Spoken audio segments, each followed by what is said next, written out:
not recording it? Well, I He paused. turned it I off. paused. Who knows? That was all great stuff. Yeah. It Sorry, was listeners. marginal stuff at best. Yeah, there was nothing there. Nothing there. I'm going to change Classic. the intro.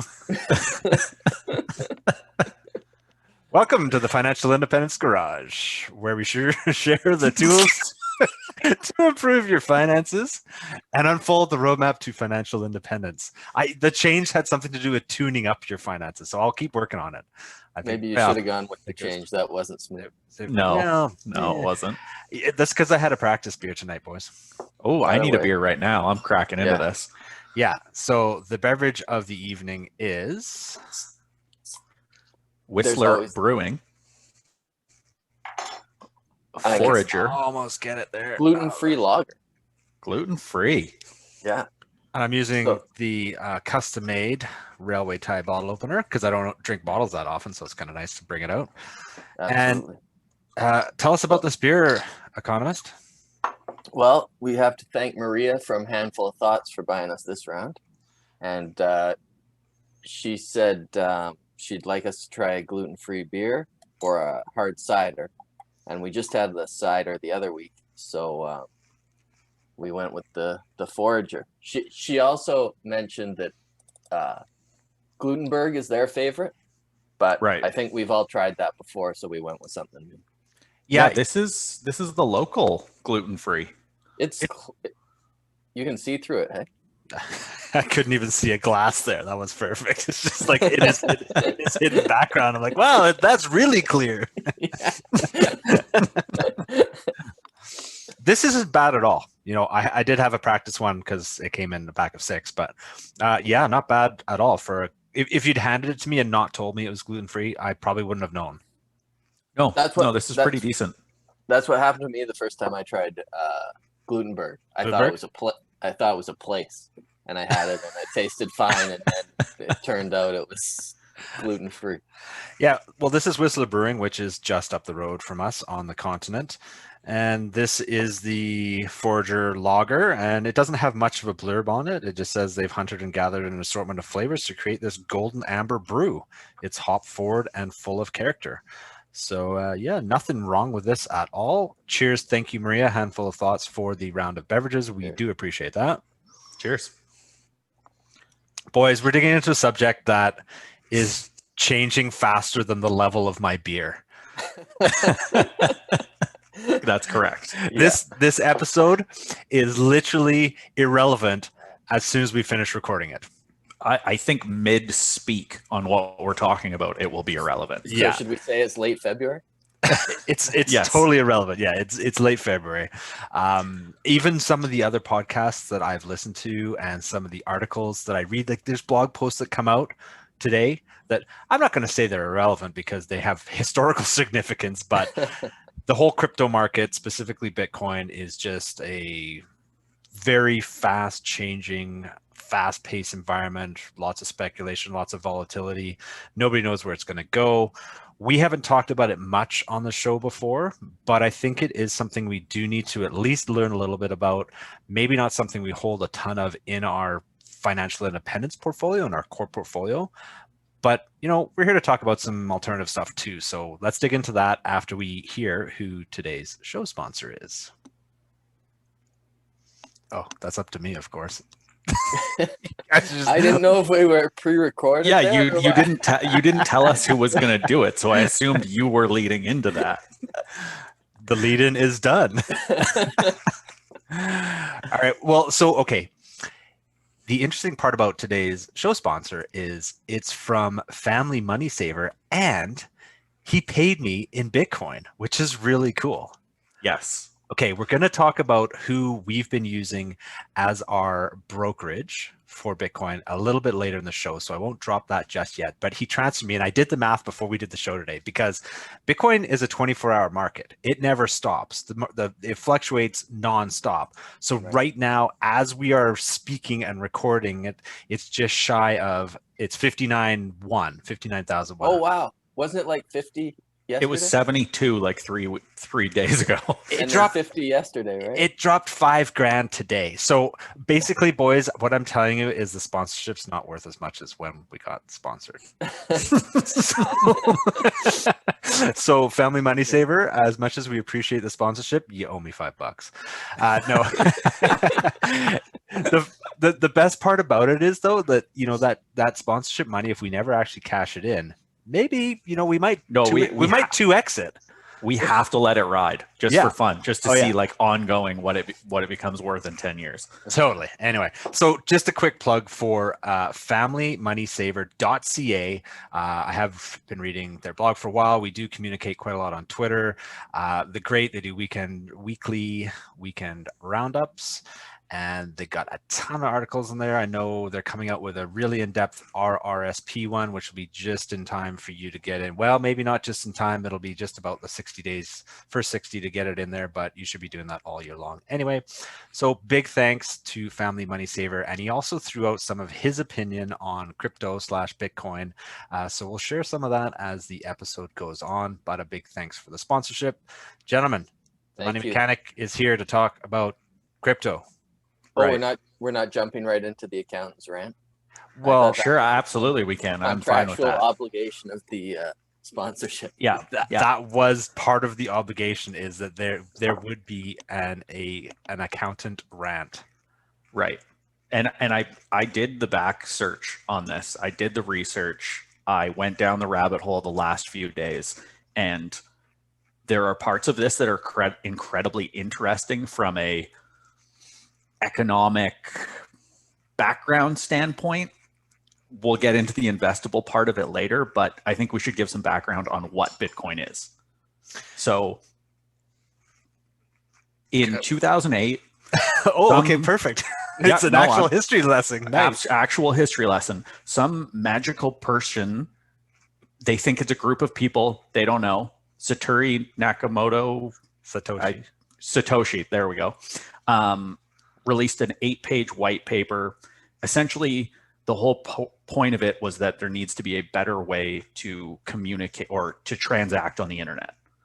Because how we transact right now is you have to give somebody your bank number. They can take and send money from that bank number. It's actually incredibly insecure. There's so much fraud every year that is taxed on the system that it's actually built into companies' business models, banks and whatnot, that they expect to lose a certain amount of fraud.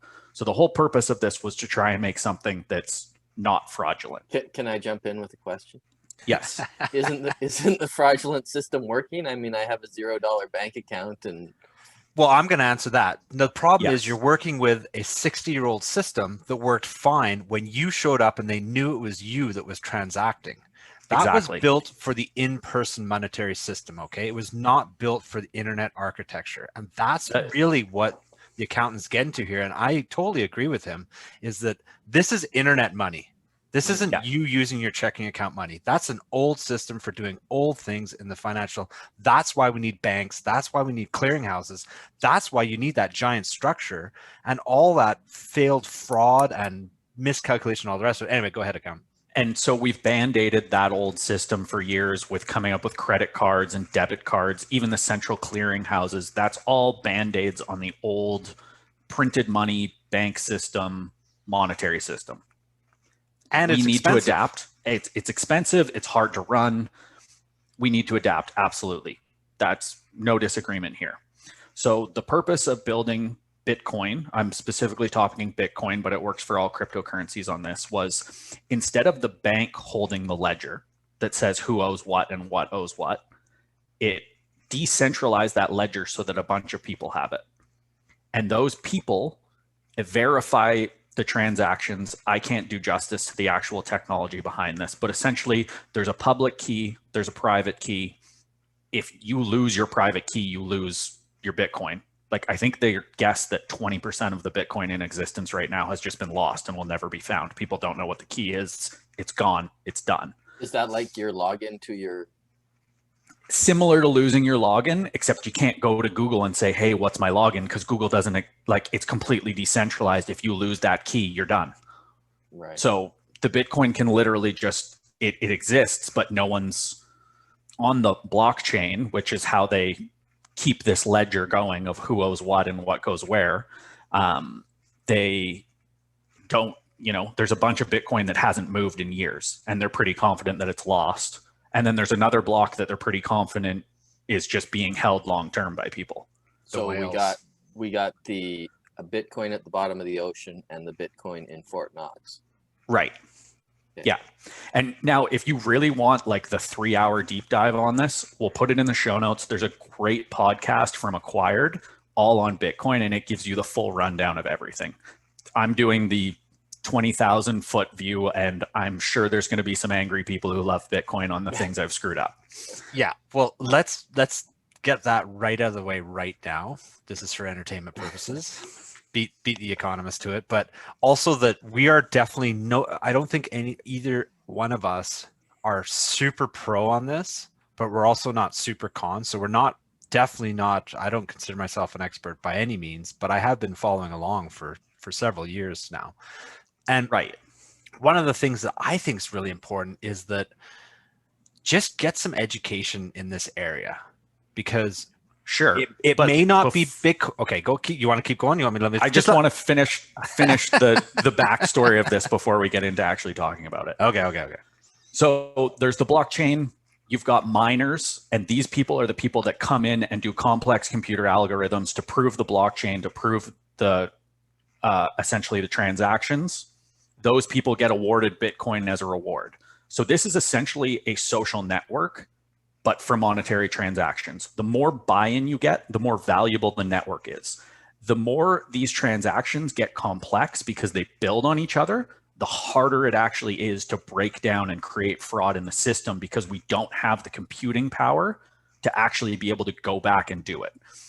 The example is like a one-way transaction. If you get two prime numbers and you multiply them together, it's really easy to do it one way. Once you have that number, to back it out, very difficult.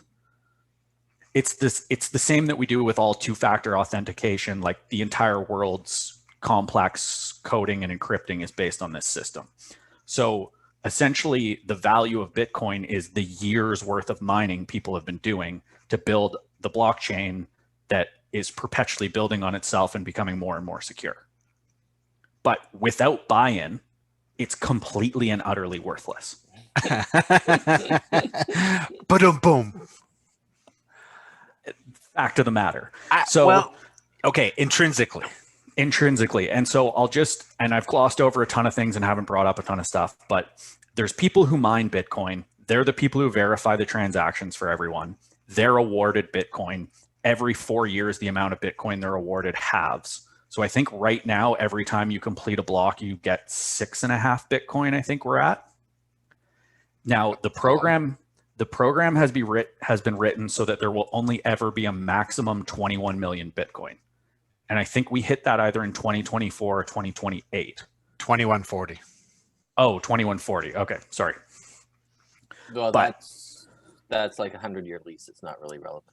100-year lease. At this point, it's not relevant. Yeah, it's not relevant. But essentially, the motivation for all these people to come in and verify all these transactions is that they're getting awarded the currency. That's right. Yeah. Well, now, go ahead. Keep going. My last point is that the problem with the original thought that this would be a way you'd transact is that the transactions are actually too slow for you to be making microtransactions. Mm-hmm. Because of how big and complex the blockchain has gotten, you can't just instantly verify a Bitcoin transfer. It takes more time than that.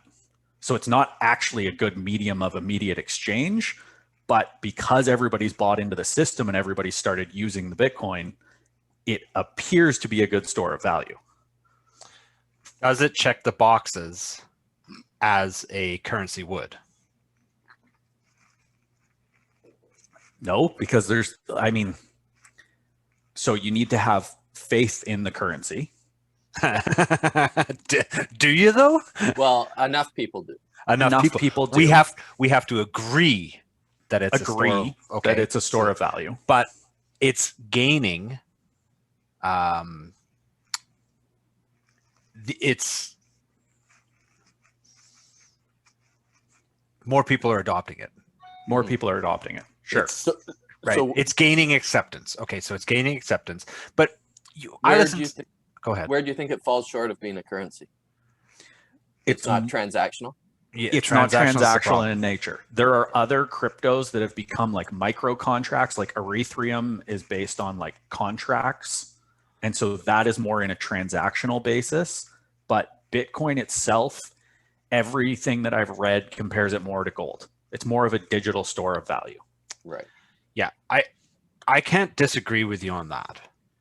And I think that's where people are getting hung up, is because they're looking at it, or maybe they're looking at cryptos sort of in general as having to have some transactional property to it. And sure, some will. And maybe we haven't even seen the ones that will be the one. We don't know what we don't know about the ones that are going to be, right? The one that makes that quick, it has to be super cheap, super fast, easily processed, yet very secure to be really effective as my crypto when I go buy a pack of gum, right? Yeah.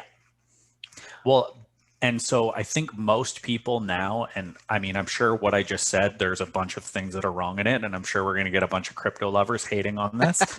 But the whole thing with it is it's not super useful as a day-to-day, like going to the store and buying your McDonald's with crypto. No. Right. There's So- nobody doing that, right? There's nobody doing that. So it's more likened to digital gold is Yes. what it has adapted into now. Right. Okay, well, let's just dig into that quickly before we move on then. What do you think gives it that qualification? Why is it something that we can call a digital, well, I don't know if I want to call it an asset, but digital gold? Why? So it's scarce. Yes, There's only ever 21 going to be 21 million. Yeah, it can't be impacted by inflation. Well, I everything don't know can be about that. impacted Yeah. by inflation. But it can't be inflated by itself because of its nature of It only can't- having 21. Right. It can't be manipulated by governments. It Yeah. can't be manipulated by outside parties. It is a separate, decentralized, secured item. hmm So I understand the value there from the store of value, but you also have to look at, I mean, if we decouple money and governments, I mean, let's not even go down the rabbit hole of what kind of global problems that causes economically and Right. socially and worldwide. But So gold is shiny though. gold is shiny and you can physically hold gold. Right. Now, is there any use at all for Bitcoin aside from its existence? No. Right. Without buy-in, it has zero make- use, right? Obviously, you can't make jewelry out of it, but you can't use it to superpower your computer or anything like that. Can't do anything with it. It's similar in that it's a bearer asset. So it doesn't matter if I pick up somebody's digital wallet and I've got the private codes for those Bitcoins on that digital wallet, they're mine now. Right. You can't prove. And if I send you a Bitcoin, it's not like a credit card. You can't get a charge back. People can't later go after the transaction. That transaction's done. It's been proved. It's in the blockchain. Too bad. It's gone. So is crime involved heavily here? Now, I think that's a little bit of go urban down the legend. go down the Silk Road. Listen to the Acquired podcast if you want to hear about the crime side of what happened with all of that and the Silk Road and the Fort Knox and all that stuff. Well, if you can't trace the transactions, obviously it would be. Well, and that was originally a lot of government's problem with it. Right. Right. So there's our backstory on all of this now. Now the question is do we need to own any of it? Right. Yeah, well, that is the question. Is you're on your FI journey, you've got your solid index ETF portfolio. Are you playing around with any crypto? I don't know. I'm keeping it specific to Bitcoin just because it's the big mover. I'm not worried about the 100 other coins, all the coin releases that are out there. Maybe a little bit of Ethereum, but So do you need to have it? I used to have some, sold it for a small loss. Now I don't have any. Sold it for a small loss. Seriously, like $10 or something. When was that?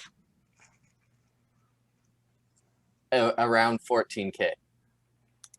Oh, okay. around I was thinking 14K. I was thinking what year was that? Because like, oh, I guess Yeah, you held on to that. I think it's a couple years ago. Yeah. But and seriously, it was like insignificant. But Yeah. how about you, Money Mechanic? Well, just before Christmas, it was funny because last summer I said to Mrs. Money Mechanic, I said, we should just buy one Bitcoin. Let's just buy one. They're 12 grand. Let's just buy one and done. Never touch it. Just leave it there. If it goes That to way, zero, I got one of everything. I got one of everything. I'm on the one of everything investment path, right? But we didn't do it. And I'll tell you why we didn't is mostly because I didn't have the time, or I didn't put in the time to learn how to transact or how to do it properly, right? Because it's not, I mean, it's getting easier now, but it's getting not easier.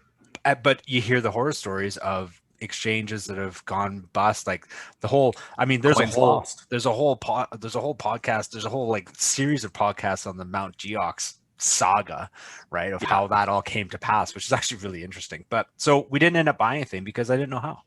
And I just happened to I came across an article in December by Freedom 35, Liquid over there, who I do respect. He does his research and he's already FI, so shout out, good job. He wrote one up about why he's bullish on Bitcoin. And it's interesting in the FI community because you definitely have the camps, right? You've got the people that are bullish, the people that aren't, and some in-betweeners and the fence sitters. So you can that's the problem with this subject is you can validate yourself however you want. You can validate yourself that it's going to zero, or you can validate yourself that it's going to the moon. So choose what you want to learn about, but try and learn both sides, right?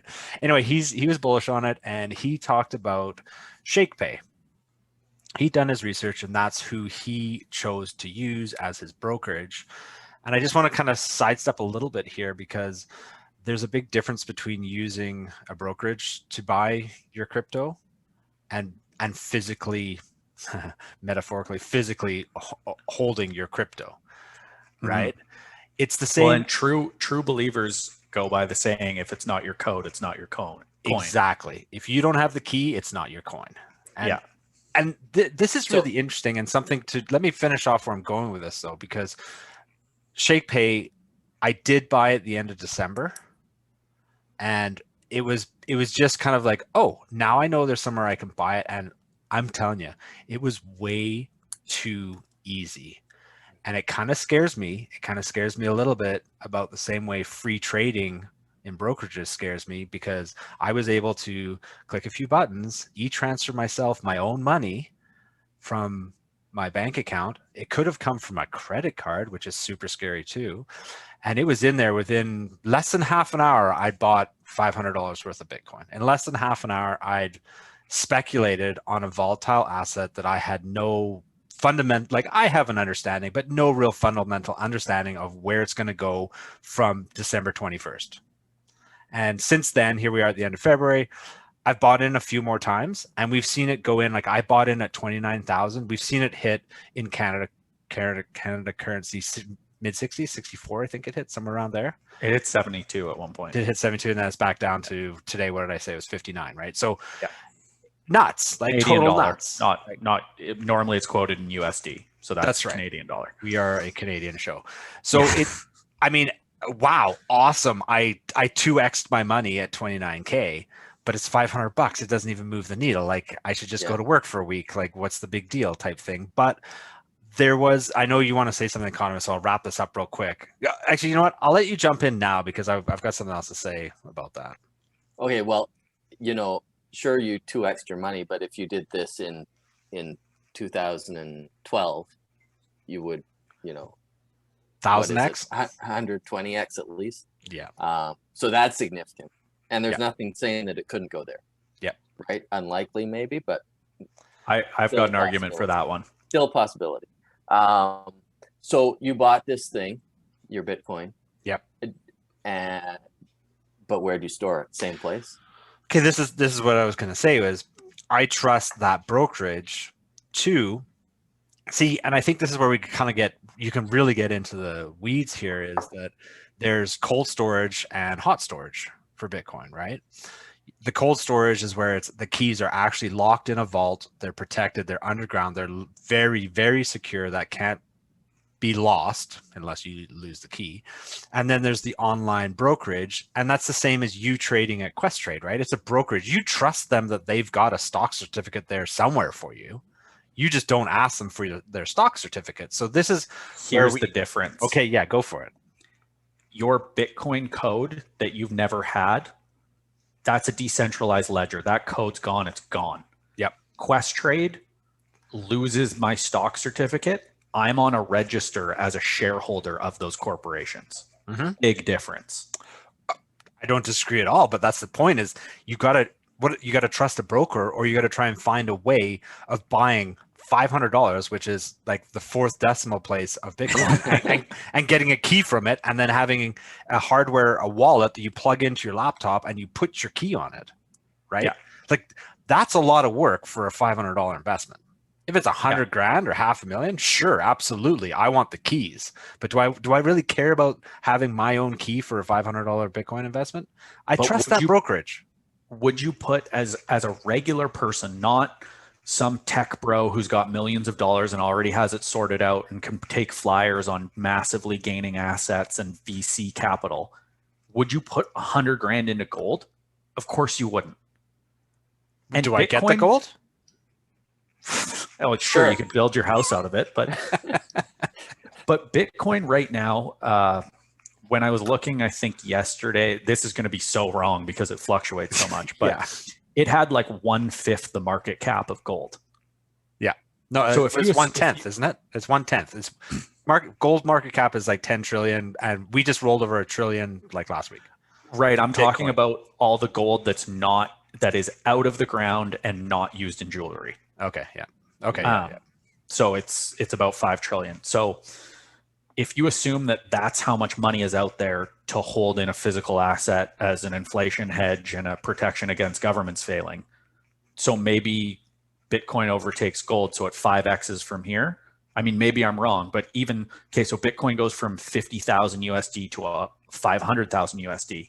You got a 10x. Like, are you too late to get the ridiculous Bitcoin going from 2 cents to $50,000? Like, to make those kind of gains again, each Bitcoin would need to be $100 million. Well, but I mean, that's the same with any stock too, right? If it's trading at cents and then it goes to dollars, you're never going to be multiplying your money. It's easily, doesn't mean it's impossible. But it's the same reason we don't dabble in penny stocks. Sure, that's going to be where you're going to get the absolutely astronomical gains. Yeah.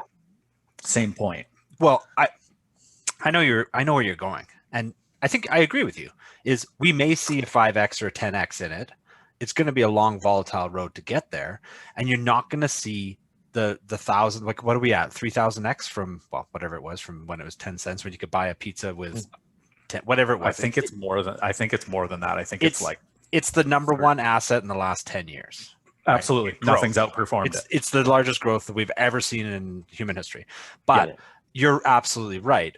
Today's value at 50K, you're not going to 1,000x it. Well, we shouldn't say you're not, but the likelihood of the future expected returns. Yeah. And that's the other thing is this is pure speculation, right? It can also go to zero. Everybody stops using it. It's worthless. It's not like you're buying a business. You're not buying a share certificate. So when I see people that are going in and being like 50% of my portfolio is in Bitcoin, it's like, okay, so 50% of your portfolio you're speculating with? Like, maybe I'm the idiot and it's going to really pay off for you, but there's also a real good chance that you lose all of your net worth. Right. Okay. Now, just the other side of the coin, other side of the Bitcoin. There's no physical coins. There's no other side. If instead of maxing out our TFSA, we invested all that money in Bitcoin, we'd be long fired. Yeah, depending when you did it. If you did it a week ago, you only get 5,000. You only get 5,000 a year. So I'm just saying. Oh, okay. So he's taking in 2009 instead of starting at TFSA, you should. I don't think you had the ability to buy it in 2009. Yeah, we should have done the math. Should have done the math on that. Oh, we should put it in the show notes. Somebody that's better at math than me, put it in the show notes. No, that's interesting. Okay. So this comes back to actually the question that we really need to be asking is, from our point of view, where we stand in, not my point of view as trying to own one of everything, the point of view of a normal financial independence FIRE investee that has a good, solid index portfolio, maybe some dividend stocks, you're working your way towards financial independence. It's not whether, do you want some, do you need some? I don't know what the answer is. That you guys, that documentary that I shared with you that we'll put in the show notes, they're big, and I've heard this in other places too, is it says, why not 1% of your portfolio? Because if it's 1% of your portfolio and it goes to zero, Doesn't matter. It's not going to make a big difference. But if it's That's 1% and it goes 100x, it's going to move the needle more than any of your other investments for 1%. That's a great point. Why don't I put 1% into a dartboard hit penny stock? because it's no, that I disagree with you. That's not the same at all. It's not? No. I would say this is a little less like a dartboard penny stock. But okay, and my other argument is, isn't that the case 8 years ago, 9 years ago, 10 years ago, rather than the case today? Sure, but it's the difference today is that it's being widely accepted as a store of value. So people are using it, right? Like the blockchain is there. There's giant groups of supercomputers that are mining Bitcoin. It's a thing now. And I mean, I'm not a Bitcoin guy. I don't super believe in this, but I own $1,000 worth of Bitcoin. Okay, but just to own it. Right. Just in case I'm wrong. Like, sure, I'd love to be wrong and it goes to 500 million a coin. That would be great. Yeah, okay. So at 1%, you need, I don't know, 50x to really move the needle. Yeah. Yes. Probably. Yeah. Yeah, you do. And you're right. Maybe we've missed that. Like maybe that 50x point is totally gone. But if it only goes 5x from here, or if it doesn't move, you haven't lost. True. Right. I guess you could really start working on your opportunity cost of putting the money in there. Well, but it's 1%. But the question is it your best bet? Is Bitcoin still your best bet to take off? Absolutely do not think that it is still your best bet. Right. From a returns point of view for a 10-year time frame? Yeah, from a striking it rich.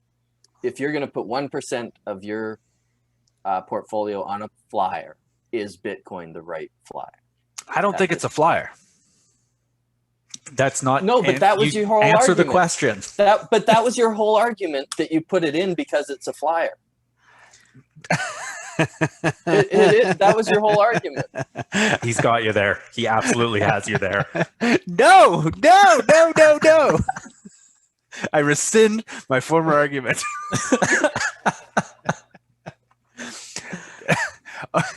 I agree on its speculative nature.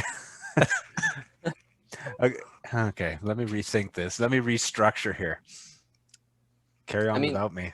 No, the point of what you said was, if you put 1% of your portfolio into Bitcoin, if it skyrockets, you win. And if it doesn't do much, it's not a big loss. So the question is the 1% in Bitcoin your best bet today? Well, okay. Can you provide me with, well, I know what you're going to say is put it in a dart and throw it at the S&P or whatever, right? Or the NASDAQ. Yeah, okay. The reason I'm going to say yes, it's better. And I'm going to also, this is just an opinion, of course. We are already, from our transactional mindset, are ready to accept forms of crypto. Like, let's just accept that the blockchain is going to happen. We've been accepting air miles when we travel around in Canada as a currency that has value. We've been accepting Canadian Tire dollars for years that are tokens. Think of blockchain as tokens that that we agree have value, and Canadian Tire tells us it has value, therefore it does. Mm-hmm. Well, so, and for me, how come he's only got 2 minutes, let him go. Yeah, that's right. So the agreement that there's value in it and the networking value that the accountant brought up earlier is the reason why I think Bitcoin is not as much of a flyer as the rest of the crypto universe. So from that point of view, I think we brought up how it may not be the transactional one. It won't be day-to-day use. It's not going to be your Canadian Tire money that you use at Canadian Tire. Who knows? Walmart will come up with their own blockchain fund that you use to transact on their website, right? Everybody could have their own token, but there's going to be one That's widely accepted. that's widely accepted as a store of value. And I think that's the only argument I can make for Bitcoin. They have such a head start on that. Yes, that they have. For somebody to come along and succeed them as like the cryptocurrency that is that store of value, well, they already have such a big head start. They already have such a large unhackable blockchain. Why would another one be able to beat them? And you're incentivized to keep using it because you're paid in it to be mining it, right? So we'll follow up after this quick beer break. Yeah, I need another. Yeah.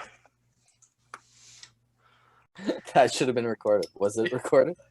No, I don't think it was. You weren't there. You weren't there quick enough. Yeah. The next thing that I wanted to bring up with this whole crypto thing is, again, I don't at all plan on it being a driver of returns in my portfolio. It is a hedge. Okay. It is a hedge against the US becomes not the global reserve currency, governments around the world falter, people need something secure to transact in. At this point, that would be Bitcoin. Okay, so I don't think that's your next argument. I think that's been the argument for the past 5 minutes. Absolutely. Yeah, So- good point. But so- that's just more actually articulating it as it is a hedge. Fair enough. So in that case, 1% isn't the right move.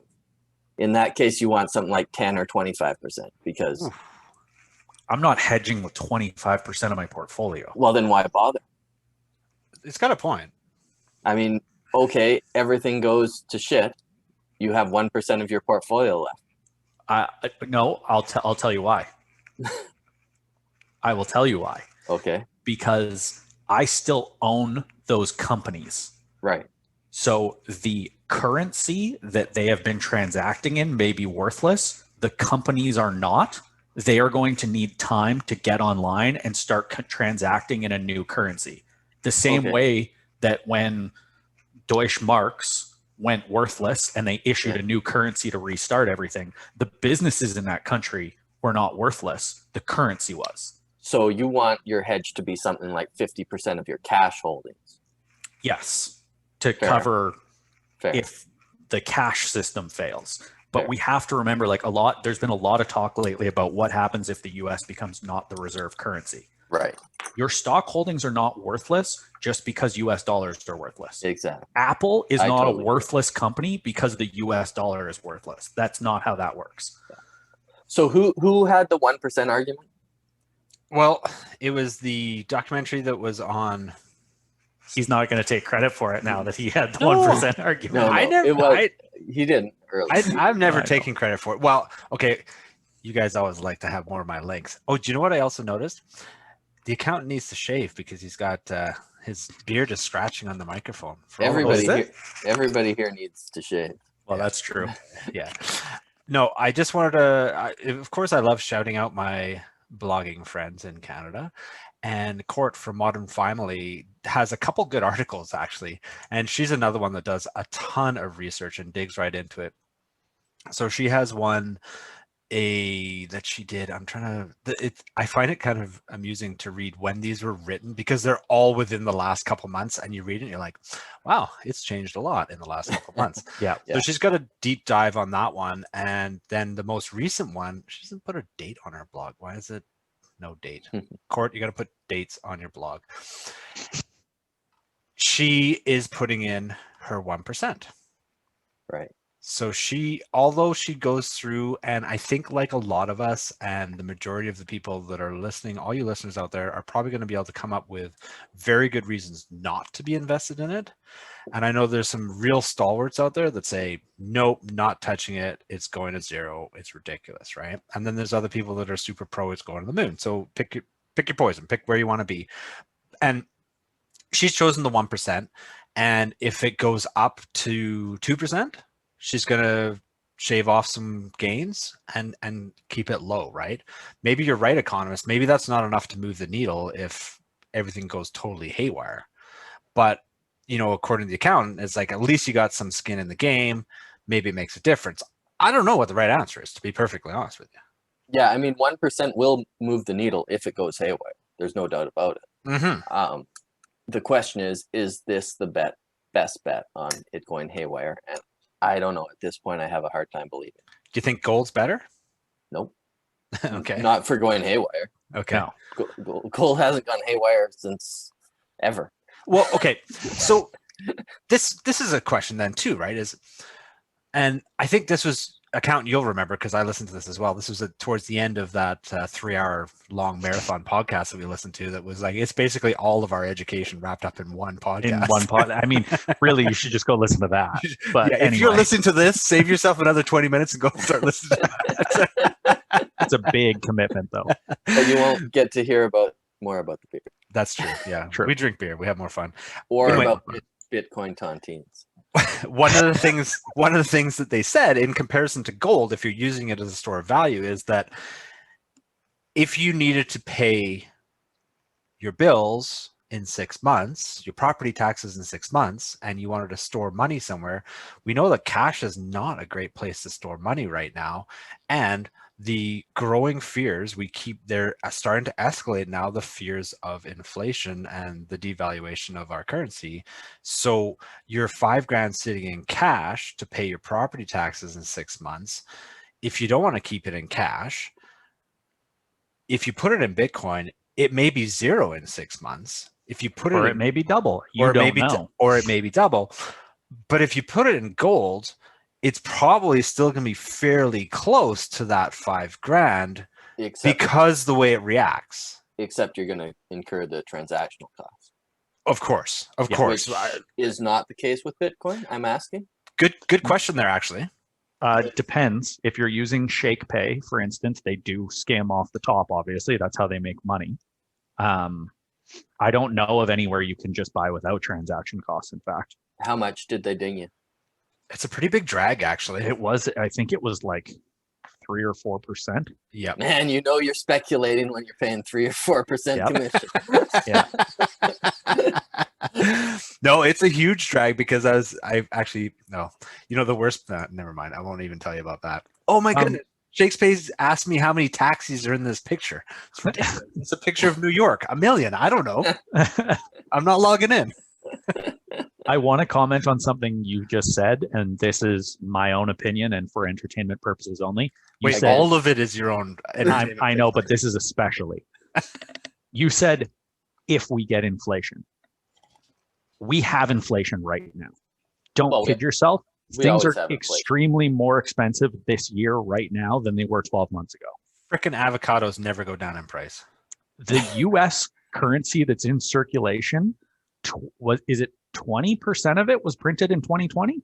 Or is it 40%? I forget the number. But it's huge. An outrageous share of it was created last year. Yep. Yeah. What are housing prices doing in Canada? Everyone's getting into hard assets. Hard assets. People want to own physical assets. Yes. And while I don't think it hurts having some Bitcoin and other things that can be a bit of a hedge against inflation, I also like being in real estate because that's my big inflation hedge. All right. Well, let's circle back to the reason why we're actually here. Bitcoin tontines. Beer? Two pretty solid answers, not gonna lie. So where do we get in on the Bitcoin tontine? Has that been started? Right. Yeah. So we need to start one of those. You know what? You gotta go live. Like, the Economist has to make his own country with no regulation, so that you can create all your. Oh, here we go. This is it. You led right in. So the innovation zones in Nevada. Oh, you want to talk about that? Please do. Well, it's Bitcoin, right? So Nevada is considering basically selling part of their state to a technology company, where he's not very good at this, is he? No, you need 50,000 acres of land spend 250 million initially and have plans to invest 1 billion inside the zone, and then they'll capitulate all taxation rules to you, so you can run your county as its independent country. And Wait, did the feds agree to this or just Arizona? the Nevada. Nevada, But sorry. I think it's a blockchain company that wanted this because Yeah. the rules of finance in the States just don't allow them to be as innovative as they want to be. Right. So basically, we might have a Bitcoin country in Nevada in a couple of years. Perfect. And we'll go start a business selling Bitcoin tontines. And I'm sure that won't go off the rails at all. And nothing offside will happen. Did you say 50,000 acres? Yeah. That's not that big. But it has to be uninhabited. Yeah. So you won't be able to Nevada. do it in New York, right? No, fair. But I mean, 50,000 acres. So you basically, what you're saying is you can buy your own country within the United States that absolves you from tax rules. $1 billion. Minimum That's it. $1 billion. Well, I think- 250 million today. Yeah. And $1 billion over the next 10 years, you got yourself a country. I can't wait for the Tesla states. United States of Tesla? United States of Tesla. Yeah. Royalties, we own that. So, okay, the idea, or the company's called Blockchains LLC, and they have 67,000 acres. And they're going to build a community, right? Be interesting to see how that goes. Yeah. That's getting alarmingly like Snow Crash. Go read that book, and that's alarmingly like that futuristic dystopian world. Right. So, I mean, at that point is whatever currency Blockchains LLC goes with, isn't that just their fiat? And if they choose Bitcoin, is it now a fiat currency? Or not quite, because it has these rules already in place? It's not a fiat currency because they don't control the printing of it. Isn't Right, that exactly. really what becomes Yeah. the definition of fiat currency? Is you have to control the dissemination of it. So if you make your own coin, Yeah. it's your fiat currency. Yeah. I mean, that is an interesting one, though. I think more and more around the globe, people are less and less trustful of their governments. You know what I mean? Let's not go down too far down the government path with that. I think it's the connection between the monetary system and the government. Yes. Right? Yeah. No, that's what I'm specifically referring to. Right. But I mean, those things have been tied together for 500 years, right? The government they've worked in lockstep together as the monetary system, the currency, and the government have worked in lockstep for centuries, right? This is the point where we're seeing something different. And that's one thing we should also probably bring up is let's not tear on fiat currencies. No, Like the fact that they have armies behind them. Like, do you think like, okay, that you decide not to accept United States dollars and a couple warships show up on your doorstep, you think maybe you're accepting them again? Like, that's an important factor here. And the other factor is, as much as yes, okay, well, inflation has been caused, we had a global pandemic and governments managed to get a whole bunch of people through it by printing money. Yep. Let's not pretend that, like, yes, we're going to suffer inflation, but inflation's also going to get us out of our debt. Like, this debt problem doesn't go away if we don't have inflation. We need inflation to cut down the amount of debt we have. Mm-hmm. And this got a whole ton of families that otherwise would have gone hungry. It got dollars into their hands and it got food on their tables. Have governments done a great job of it? We can argue about that, yes and no. But the fact of the matter remains, it's a useful tool. You're saying it's not all bad. I'm saying it's not all bad. Well, and I think one of the things that you bring up in there that you didn't say outright, but it's the velocity of money that matters in an economy. It's how quickly that money's moving around, right? That's what's critical. And by them feeding more money into the system, they increase the velocity of it. It's moving through the system, and that's what's critical to keep the whole. Anyway, we're totally off track for our crypto here. We're getting into like economics. Rant, go. Yeah. Are you? So, what do you hate most about it? What I hate most about it is screenshots of tech bros that are up $200 million on their Bitcoin holdings. And it's like, yeah, great. But you had $4 million in company stock before, and you put 10, like your average person can't make $500,000 investments that can go to zero. These guys can, and they act like they're the smartest people in the world, but you're not seeing the other 10 investments that they also made that were 500 grand that went to zero. He sounds a bit jealous. Yeah, that's what I was thinking. I was like, FOMO much? Yeah, right. Yeah. I'm just, it's when you listen to a lot of, I listen to a lot of podcasts from guys from Silicon Valley and Finally caught one in there. There you go. I've been listening. I thought I missed them, but a lot of those people don't live in the reality of your everyday people like us. So when they're talking about, even not us. or even not us, yeah. They talk about startups and venture capital and all that stuff. They're already not worried about putting food on their table. They're already so incredibly FI that they don't care. So they're only swinging for home runs. Yeah, They're only making bets for 40x, for 50x, for 60x. They're not making, hey, I'd love to double my money, and that would be really awesome.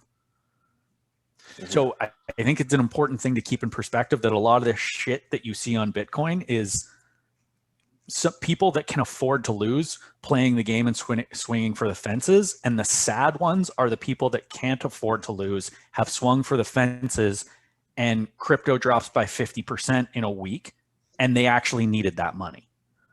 Right. Totally. Well, here's a wrap up for you, or working towards wrap up. Thanks again for the beers, Maria. Her article, which just came out, is No, I'm not investing in Bitcoin. And she chose invest, which was interesting instead of speculating. But right, she has a negative outlook on it. I shouldn't say negative outlook, but she feels that it doesn't fit in with her investment policy. And I think this is something interesting that we didn't talk about. She's heavy into real estate and they've done well with that, but they understand where their investments are. They know they're in real estate. They know they're in index funds. They have an investment policy that they're following. And they know that over the long term, it's going to get them there without unnecessary risk or speculation. Right. And I think that's a very important point. Super smart. Yeah. Where does this fit into your plan? Like if you have a certain set of outcomes that you need, there might be absolutely no purpose for it. Yeah. And look how long crypto or Bitcoin's taken to get social acceptance. It's taken the social network, right? We are now bombarded by media presence, or not. It's not traditional media. It's online. It's our social networks. And that's a lot of this relies on that networking as its propagation, right? As its way of reaching more people. And FOMO, I didn't even know what that stood for 5 years ago, but now everyone's like, well, if I don't own GameStop, or if I don't own Bitcoin, if I'm not doing this or that, or I'm not into NFTs, then you're missing out, right? I mean, who knows? There's definitely some incredible growth speculations, and we've already seen it in Bitcoin, and we'll see it in other things too, right? Do you need to have it in your portfolio? No. If you want to have it, do it with what you can afford to lose. I don't know. Is there anything else we can really say about it? I mean, no, it's hard, right? It's difficult. Yeah. Hey, you remember what? It's personal finance is personal. Just had to give you a second to get what I was thinking. Yeah. There you go.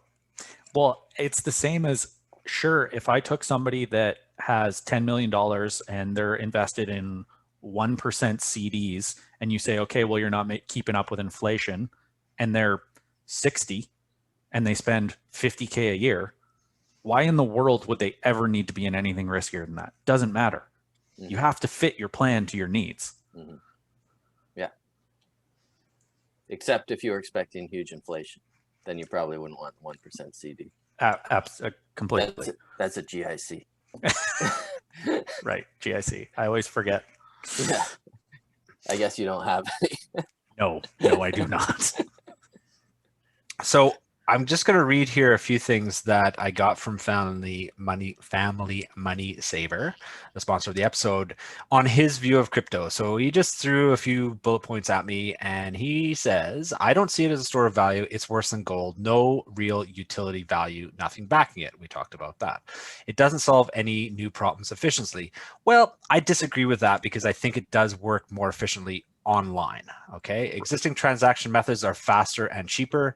I will also disagree there. They are faster and cheaper for our traditional financial system, but not necessarily moving forward with the money of the internet, if you want to call it that. Yeah. He says having a maximum float doesn't make it valuable. I'm not quite sure what he means there. I think he means there's a maximum number that can ever be shown up. And that doesn't in of itself make it valuable. You still need buy-in. Exactly. Yeah. You still need acceptance that it has its own it has value, right? So he also says it's too volatile. I like this one. It's too volatile to be a currency. You could walk to the pizza store for a large and come back with a medium, or possibly own the whole entire franchise. That's really good. That's really good. Quote of the show. He also says, I don't get the deregulated argument. Governments are going to want a piece of the pie on any currency. And this is one we haven't really touched on because I think there's going to be a lot of different blockchain type coins. I mean, governments are going to come up with their own and they're going to tax it the way they're going to tax it. So that one's, I think, we're undetermined at the point. And the last one he says is something we brought up earlier too, is it caters to illegal activity, transfer of funds, which government doesn't support, which is totally fair. We're not sure how that works and it's been shown in the past, but yeah, can't speak to that. Criminals are going to criminal. Criminals are going to be criminal. They always have. Yeah, that's. Yeah. I mean, I'm always going to watch The Italian Job because they're stealing gold, not because they're stealing a USB drive with Bitcoin on it. I'm sorry. Yeah, that movie's coming. Yeah, that is absolutely. It's going to be exciting to have a USB drive in the back of a Mini going through a sewer pipe. Yeah.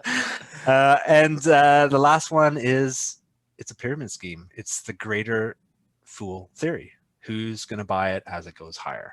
Interesting points. Thanks for sharing that. And thanks for sponsoring the episode, Family Money Saver. Yeah, I think as this is just a topic with more questions than answers, and there's a ton of information out there. And like I said, be careful what you read and be careful where you get your information from because you can bias yourself one way or another. Yeah, absolutely. And this whole Bitcoin thing blowing up does not mean index funds are dead. Yeah, exactly. Yeah. No, totally. Keep on keeping on your FI journey. But this is what we're here to do, is learn about these other fringe things. And I don't know if crypto's not that fringe anymore, but it's interesting to learn more. And if you're the person that's listening to the show and you're deep into learning about finances, then yeah, go and find out some more knowledge and don't rely on the FI garage to be the be all end all. Yeah. And this is my last one is I know that it's a lot of years away, but what happens when the last Bitcoin is issued and miners no longer have an incentive to mine? Yeah, I know. We talked about that too. You know what? Okay, so now transactions just aren't being processed? Or do they charge per transaction? Well, I mean, I don't even know how you would. But that's like saying, when's the last piece of gold coming out of the ground? But this is calculatable. Yeah. Well, and so is gold. So is gold. At a certain point, you're going to have to dig so deep that it's not worth it. But the thing about gold is it has thought. value, or it has. No, it doesn't. It's shiny. It doesn't have value. People like necklaces and other things. Yeah, well, apparently they like NFTs now too. So yeah. I had an interesting talk about that recently with Courtney Stevens, so we'll save that for another time. One last thing that I wanted to add in that we kind of missed. Well, we missed on a couple things, and we could keep going and going and going. Was the environmental impact of Bitcoin? Yeah, that's another huge one. Right? So that's a huge one.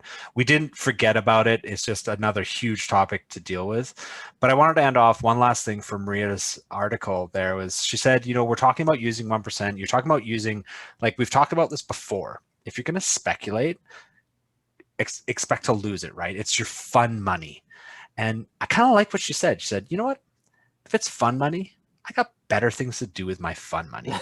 Maybe I'll go camping with my kids. Maybe I'll have a nice dinner. Maybe I'll buy an experience that I'm always going to have, not throw my money away on a speculative blockchain crypto investment. So put it on 6. Put it on 6. Put it all on black. Yeah. Yeah. Well, boys, I mean, that's a tough one. It's, we had to talk about it because it's all the talk. Yeah. And we do talk about it amongst ourselves, but I think the accountant's right, and the economist, you should check it out too. The Acquire podcast, it's 3 hours long. I like that it digs back to the beginning. And some of that is, if you're interested in that kind of thing, some of the stuff that happened is incredibly interesting. It's foundational, which gives you much more appreciation for it. And the original white paper was not all about decentralization. Well, it was, but it's not about taking over the current system or anything like that. It was about creating a better way to transact on the internet. A better way to transact on the internet. And if you think of it that way and look at it from a different angle, you go, yeah, it's actually pretty amazing what it has become. Yeah. Mm-hmm. So there you go. To the moon. Well, I'm sure we're going to get a lot of hate mail from all the Bitcoin lovers on all the things we got wrong. So, yeah, fair enough. But we weren't too down on it, to be fair. No, I felt like we gave it a fair shot. I feel like we didn't get the real accountant right. I know. But, yeah. I know. The thing was, I hope he doesn't ask for his Bitcoin back. Well, I hope Family Money Saver's okay that I didn't completely destroy it, but I don't think it's useful. Okay. Here's a great way to end the show. We talked about doing this show like 3 months ago. And the account was like, just like, blah, blah, blah, blah, like rant. I'm like, okay, well, I guess it's going to be a good show. But here we are 3 months later, and you actually had to do some real research on it. And you came back and you went, maybe there's some other things I didn't necessarily think about, except that it has no value. Yeah. So that's what I think I know. is learn about it, right? Yeah. It's funny because I feel like it goes both ways. The more you learn about it, the more you're like, okay, there's a little something here, but then you're also like, the hype is not justified. Fair. So it goes a little bit of both ways. Yeah. Smart people are talking about it. So if you want to know what smart people are talking about, go listen to them. Go listen to them. Yeah, go listen to anybody but us. Learn both sides, right? Learn both sides of the argument. I think that's how you become a smart person. So absolutely. Wrapping it up. Cheers, boys. All right. Cheers to Maria, Handful of Thoughts, and Family Money Saver. Thank you. Cheers. Till next time. Cheers.